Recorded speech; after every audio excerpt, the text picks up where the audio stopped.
nama saya Puspita Dewi dan kali ini saya akan membahas mengenai hukum perusahaan. Tetapi sebelum masuk ke dalam hukum perusahaan, kita perlu tahu apa sih sebenarnya perusahaan itu. Jadi, secara garis besar, perusahaan adalah suatu bentuk usaha yang didirikan yang sifatnya itu tetap dan terus-menerus. Perusahaan ini juga bekerja dan berkedudukan di wilayah negara Indonesia yang mana tujuan utamanya adalah untuk memperoleh keuntungan. Nah, terdapat beberapa unsur di dalam perusahaan itu sendiri. Yang pertama adalah bentuk usaha. Bentuk usaha ini bisa berbentuk badan hukum, berbentuk non-badan hukum, berbentuk perseorangan, atau bahkan berbentuk kelompok. Unsur yang kedua adalah jenis usaha. Jenis usaha ini bisa ada di berbagai bidang, misalnya bidang kuliner, bidang fashion, bidang properti, dan bidang-bidang yang lainnya. Yang ketiga adalah perusahaan ini terus-menerus. Artinya, perusahaan ini terus-menerus berjalan dan terus-menerus bekerja melakukan inovasi-inovasi. Apabila perusahaan ini stop atau kadang bekerja atau kadang tidak bekerja, ini artinya perusahaan adalah perusahaan bodong.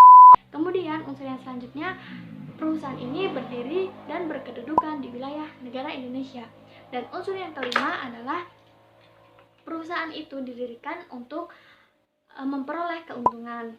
Nah, perusahaan sendiri diatur dalam Undang-Undang Nomor 3 Tahun 1982 tentang Daftar Wajib Perusahaan. Masuk ke dalam hukum perusahaan.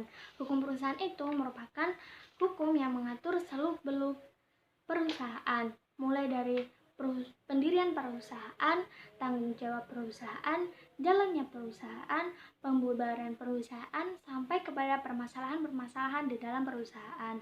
Nah, hukum perusahaan ini sendiri diatur di dalam KUH Perdata, KUH Dagang, Undang-Undang Perseroan Terbatas, Undang-Undang BUMN, Undang-Undang BUMD, Undang-Undang Koperasi, Undang-Undang Yayasan, dan lain-lainnya. Di Indonesia sendiri yang berdasarkan hukum positif itu ada 3. Yang pertama adalah koperasi, yang kedua adalah BUMN, dan yang ketiga adalah usaha swasta. Usaha swasta ini bisa terdiri dari usaha perseorangan dan usaha bersama yang terdiri dari badan hukum dan non-badan hukum. Contoh badan usaha perseorangan yang paling sering kita jumpai adalah usaha dagang atau sering disingkat juga dengan UD. UD di sini adalah usaha dalam skala kecil sehingga modal yang dikeluarkan juga tidak terlalu besar sehingga lebih mudah untuk dihandle sendiri. Dan usaha perseorangan kita dapat memilih badan usaha berdasarkan modal dan jenis usaha yang kita mau. Contohnya seperti usaha jual beli. Nah, contoh bentuk usaha kerjasama non-badan hukum yaitu civil partnership. Civil partnership atau mascap adalah kerjasama untuk beberapa profesi yang bekerja di suatu tempat dengan kesepakatan.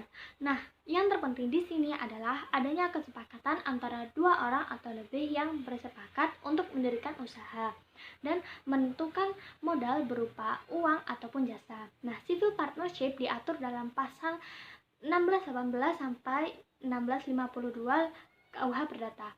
Nah, persekutuan di sini itu berlaku sejak setelah adanya persetujuan dan itu jika tidak ada ketentuan waktunya. Hal ini berdasarkan pasal 1624.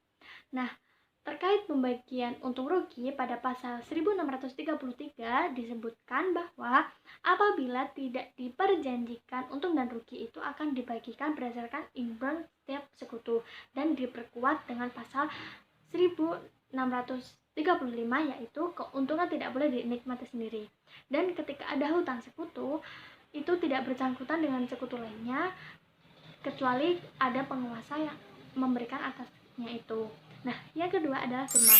Firma itu diatur dalam pasal 16 sampai 18 dan 22 sampai 25 KUH Dagang. Nah, dalam pasal 16 ini mengatakan kalau firma itu persekutuan perdata yang didirikan untuk menjalankan perusahaan atas nama bersama. Nah, di sini itu semua sekutu firma itu adalah pengurus, baik yang hanya memberikan modal ataupun yang hanya menjalankannya saja selama orang ini itu tidak dikecualikan. Kemudian ciri khas dari firma itu sendiri yaitu adalah tanggung jawab renten, yaitu artinya semua anggota itu dapat mempertanggungjawabkan harta. Kemudian yang ketiga adalah CV atau Persekutuan Komanditer. Nah, hal ini diatur dalam pasal 19 sampai 21 KUHD. Nah, persekutuan firma itu mempunyai satu ataupun beberapa komanditer dan satu atau beberapa sekutu komplementer. Nah, tanggung jawab komplementer sekutu komplementer itu sendiri yang pertama adalah memberikan input, baik itu berupa uang, barang, jasa, ataupun tenaga. Nah, kemudian memberikan nama perusahaan, melakukan pengurusan, dan bertanggung jawab sampai kepada harta pribadi, dalam artian bertanggung jawab penuh. Sedangkan tanggung jawab komanditer itu yaitu memberikan input hanya berupa uang atau barang. Mereka itu tidak memberikan nama perusahaan, tidak melakukan pengurusan, dan hanya bertanggung jawab sebatas inbrand mereka saja. Kemudian, usaha kerjasama berbadan hukum yaitu seperti perseroan terbatas atau rehperson.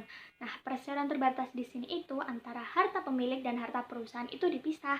Jadi, perseroan terbatas itu memiliki organnya sendiri, yaitu ada pemegang saham yang disebut investor dan ada juga dengan dewan direksi atau sebagai organ atau sebagai penjalan perusahaan. Dan ketika ada suatu permasalahan, tanggung jawabnya itu mengatasnamakan perusahaan.